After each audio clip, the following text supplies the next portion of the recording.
ಲಕ್ಷಾಂತರ ಗ್ರಾಹಕರು, ಕೋಟ್ಯಾಂತರ ರೂಪಾಯಿಗಳ ವ್ಯವಹಾರ ಮತ್ತು ಎಕರೆಗಟ್ಟಲೆ ಜಾಗದಲ್ಲಿ ಇವರ ವಿದ್ಯುತ್ ಸಂಪರ್ಕ. ನಾನು ಮಾತಾಡಿಕೊಟ್ಟಿರೋದು ಈಗ ಬೆಸ್ಕಾಮಿನ ವಿಚಾರ. ಹೌದು ಸ್ನೇಹಿತರೆ, ಇವತ್ತು ಬೆಸ್ಕಾಮು ಸಾವಿರಾರು ಲಕ್ಷಾಂತರ ಗ್ರಾಹಕರಿಗೆ ವಿದ್ಯುತ್ ಸಂಪರ್ಕ ಕೊಡ್ತಾ ಇದೆ.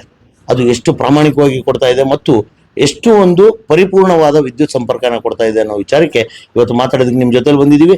ಇವತ್ತು ನೊಂದಂತ ಮತ್ತು ಈ ಬೆಸ್ಕಾಮಿನ ವಿಚಾರದಲ್ಲಿ ಅತಿ ಬೇಜಾರು ಮಾಡಿಕೊಂಡಂತಹ ಒಬ್ಬ ಗ್ರಾಹಕರು ನಮ್ಮ ಜೊತೆಲಿ ಇದ್ದಾರೆ.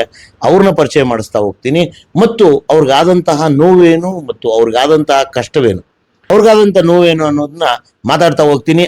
ಅವ್ರನ್ನೇ ನಿಮಗೆ ಪರಿಚಯ ಮಾಡಿಸ್ತೀನಿ. ಇವತ್ತು ನಮ್ಮ ಜೊತೆಲಿ ಇದ್ದಾರೆ ವಿನಯ್ ಅಂತ. ಸರ್ ನಮಸ್ಕಾರ, ಹೇಗಿದ್ದೀರಾ? ನಮಸ್ಕಾರ ಸರ್. ಹೇಗಿದ್ದೀರಾ ಸರ್? ಚೆನ್ನಾಗಿದೆ ಸರ್. Yes sir. ಸರ್ ತಾವು ಯಾವ ಏರಿಯಾದಿಂದ ಮಾತಾಡ್ತಿದ್ದೀರಿ ಇವಾಗ? ಸರ್ ಎಣ್ಣೂರು ಕ್ರಾಸ್ ಅಲ್ಲಿಂದ ಮಾತಾಡ್ತಾ ಇದ್ದೀನಿ. ಓಕೆ, ಏನು ಸರ್ ನಿಮ್ಮ ಸಮಸ್ಯೆ? ಸರ್ ಇಲ್ಲಿ ಒಂದು ಬೆಸ್ಕಾಮ್ದು ಸ್ವಲ್ಪ ಪ್ರಾಬ್ಲಮ್ ಆಗಿ ಇಶ್ಯೂ, ಯಾವಾಗೂ ಕರೆಂಟ್ ಇಶ್ಯೂ ಇದೆ. ಓಕೆ, ಸೊ ಕಂಪ್ಲೇಂಟ್ ಮಾಡಿದ್ವಿ, ಮುಂಚೆನೂ ಮಾಡಿದ್ವಿ, ಇವಾಗ ಮಾಡಿದ್ರು ತಿರ್ಗಾ ಅದಕ್ಕೆ ಮೇಲೆ ಪ್ರಾಬ್ಲಮ್ಸ್ ಮಾಡ್ತಾನೆ ಇರ್ತಾರೆ. ಓಕೆ, ದುಡ್ಡು ಅಂತ ಮೇಂಟೆನೆನ್ಸ್ ಅದು ಇದು ಅಂತ ಎಕ್ಸ್ಟ್ರಾ ವರ್ಕ್ ಲೋಡ್ ನಮ್ಮ ಮೇಲೆ ದುಡ್ಡು ಜಾಸ್ತಿ ಆಗ್ತಾರೆ ಹೊರತು ಮೇಂಟೆನೆನ್ಸ್ ಕರೆಕ್ಟ್ ಆಗಿ ಮಾಡಲ್ಲ. ಓಕೆ. ನಮ್ಗೆ ಯಾವ ರೀತಿಯ ಸಂಪರ್ಕ ತಗೊಂಡಿದ್ದೀರಾ ಸರ್ ನೀವು? ವಿದ್ಯುತ್ ಸಂಪರ್ಕ ಯಾವ ರೀತಿ ತಗೊಂಡಿದ್ದೀರಾ?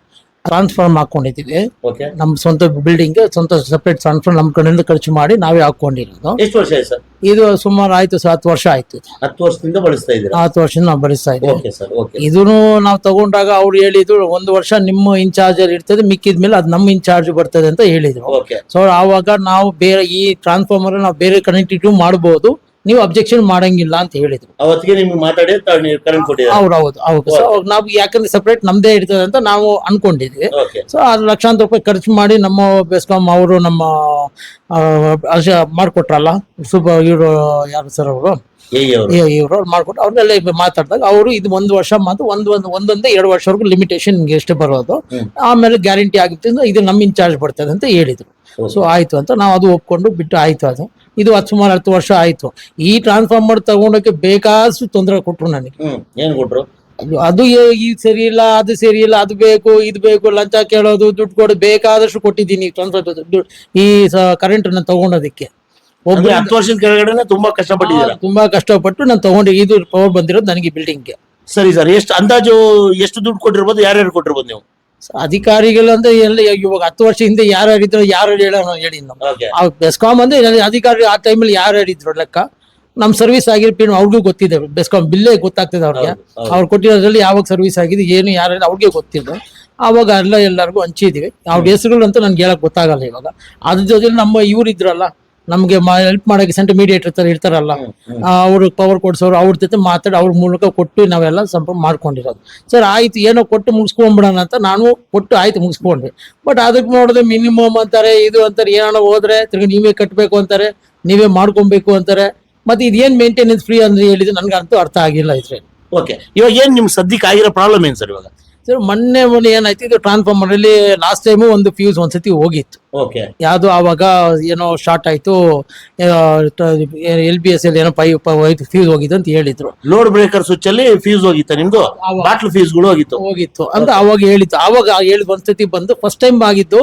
ಇಲ್ಲಿ ನಮ್ದು ಮೇನ್ ಸ್ವಿಚ್ ಇದೆ ಟ್ರಾನ್ಸ್ಫಾರ್ಮರ್, ಮೇನ್ ಸ್ವಿಚ್ ಅಲ್ಲಿ ಅಲ್ಲಿ ಒಂದು ಲೆಡ್ ಒಂದು ಫೇಸ್ ಹೋಗಿದೆ, ಒಂದು ಮೆಲ್ಟ್ ಆಗಿದೆ ಅಂತ ಹೇಳಿದ್ರು. ಆವಾಗ ಹೇಳಿದ್ರು. ಸೊ ಅದನ್ನ ನಾನು ಅರೇಂಜ್ ಮಾಡಿ ಏನಾಯ್ತು ಒಂದು ಅರೇಂಜ್ ಮಾಡಿ ಅವಾಗ ಮಾಡಿಕೊಟ್ಟೆ ಒಂದ್ಸತಿ, ಹೋದ್ರೆ ಹೋಯ್ತು ಅಂತ.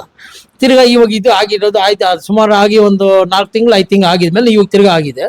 ಇವಾಗ ಹೋಗಿರೋದಕ್ಕೆ ಕಂಪ್ಲೇಂಟ್ ನಾವು ಕೊಟ್ಟೆ, ಏನಂತ ಈ ಥರ ಏನೋ ಕರೆಂಟ್ ಬರ್ತಾರೆ, ಇಶ್ಯೂ ಆಗಿದೆ, ನಮ್ಮ ಬಿಲ್ಡಿಂಗ್ ಮಾತ್ರ ಪವರ್ ಇಲ್ಲ, ಬೇಕಿದ್ದವ್ರಿಗೆಲ್ಲ ಪವರ್ ಇದೆ ಅಂತ ಹೇಳಿದಕ್ಕೆ ನಾನು ಕಂಪ್ಲೇಂಟ್ ಮಾಡಕ್ ಹೋದೆ.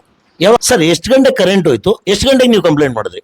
ಸೊ ಇದು ಕರೆಂಟ್ ಇಶ್ಯೂ ಆಗಿದ ತಕ್ಷಣ ನಾನು ಇರಲಿಲ್ಲ ಸ್ಪಾಟಲ್ಲಿ. ನಾವು ಆ್ಯಕ್ಚುಲಿ ಟೆನೆಂಟ್ಗಳು ಕೊಟ್ಟಿದ್ದೀವಿ. ಟೆನೆಂಟ್ಸ್ ಅವರು ನಮಗೆ ಫೋನ್ ಮಾಡಿದ್ರು, ಈ ಥರ ಇಶ್ಯೂ ಆಗಿದೆ, ಏನು ಕರೆಂಟ್ ನಮ್ಮ ಬಿಲ್ಡಿಂಗಲ್ಲಿ ಮಾತ್ರ ಅಂತ. ಅವ್ರು ನನಗೆ ಇಶ್ಯೂ, ನಾನು ಕಂಪ್ಲೇಂಟ್ ಮಾಡೋಷ್ಟರಲ್ಲಿ ಅವರು 1 ಅವರ್ ಆಗಿತ್ತು ಅವಾಗ ನನಗೆ ಫೋನ್ ಮಾಡೋಷ್ಟರಲ್ಲಿ. ಆವಾಗ ನಾನೇನು ಮಾಡಿದೆ, ಏನಾಗಿದೆ ಅಂತ ಕೇಳಿದಕ್ಕೆ ಅವ್ರು ಕಂಪ್ಲೇಂಟ್ ಮಾಡಿ ಹೋಗಿ ಅಲ್ಲಿ ನಾಗವಾರ ಆಫೀಸ್ E9 ಸಬ್ ಡಿವಿಷನ್ಗೆ ಅಲ್ಲಿ ಕಂಪ್ಲೇಂಟ್ ಮಾಡಿ ಬರ್ತಾರೆ, ಚೆಕ್ ಮಾಡ್ತಾರೆ. ಬೆಸ್ಕಾಂ ಟ್ರಾನ್ಸ್ಫಾರ್ಮರ್ ಆಗಿದ್ರೆ ನಾವೇನು ಮಾಡೋಕ್ಕಾಗಲ್ಲ, ಅವರೇ ಬಂದು ಚೆಕ್ ಮಾಡ್ಬೇಕು, ಮಾಡ್ತಾರೆ ಅಂತ ಹೇಳಿದ್ದೆ. ಅಲ್ಲಿ ಹೋಗಿ ಕಂಪ್ಲೇಂಟ್ ಮಾಡಿದ್ರೆ ಇದು ನಮಗೆ ಬರಲ್ಲ, ಇದು ಡಿವಿಷನ್ ಸೆಪ್ರೇಟ್ ಆಗಿದೆ ಅಂತ ಹೇಳಿ ಅವ್ರು ಹೇಳಿ ಕಳ್ಸಿದ್ದಾರೆ. ಇವಾಗ ನಮ್ಮ ಕಸ್ಟಮರ್ ಆಗಿದ್ರೆ ಅವ್ರಿಗೆ ಗೊತ್ತಾಗಬೇಕು ಎಲ್ಲೆಲ್ಲಾಗಿದೆ ಏನು ಗೊತ್ತಾಗಲ್ಲ. ಕ್ಲೈಂಟ್ ಆದವರು ಅಲ್ಲಿ ಪೇಷಂಟ್ಗಳಿದ್ದಾರೆ, ಅದು ಗಾರ್ಮೆಂಟ್ಸ್ ಫ್ಯಾಕ್ಟ್ರಿ ನಡೀತಾ ಇದೆ, ಅಲ್ಲಿ ಸುಮಾರು 20-30 ಜನ ಕೆಲಸ ಮಾಡ್ತಾ ಇದೆ. ಇದು ಪ್ರಿಮಿಸಸ್ ಇಲ್ಲಿ ನಿಮ್ಮ ಒಂದು ಬಿಲ್ಡಿಂಗ್ ಬಿಲ್ಡಿಂಗ್ ಅಲ್ಲಿ. ಅದು ಅಲ್ಲಿ ಕೆಳಗಡೆ ಅಂಗಡಿಯವರು ಇದ್ದಾರೆ, ಅವರು ವ್ಯಾಪಾರ ಡೈಲಿ ವ್ಯಾಪಾರ ಮಾಡೋರು, ಐಸ್ ಕ್ರೀಮ್ ಇಟ್ಕೊಂಡು ಮಾಡ್ತಾರೆ, Fridge ಫ್ರೀಜರ್ ಎಲ್ಲ ಇಟ್ಟಿರ್ತಾರೆ. ಬೇರೆ ಎಲ್ಲ ಇರೋ ಟೈಮಲ್ಲಿ ನನಗೆ ಕಂಪ್ಲೇಂಟ್ ಮಾಡಿದ್, ನಾನು ಇಮಿಡಿಯೇಟ್ ಏನ್ ಮಾಡಿದೆ ಅವಾಗ ಆಗ್ಲಿಲ್ಲ. ನನಗೆ ನಿಮ್ಮ ವಾಣಿ, ಇದು ಕನ್ನಡಿಗನ ಧ್ವನಿ.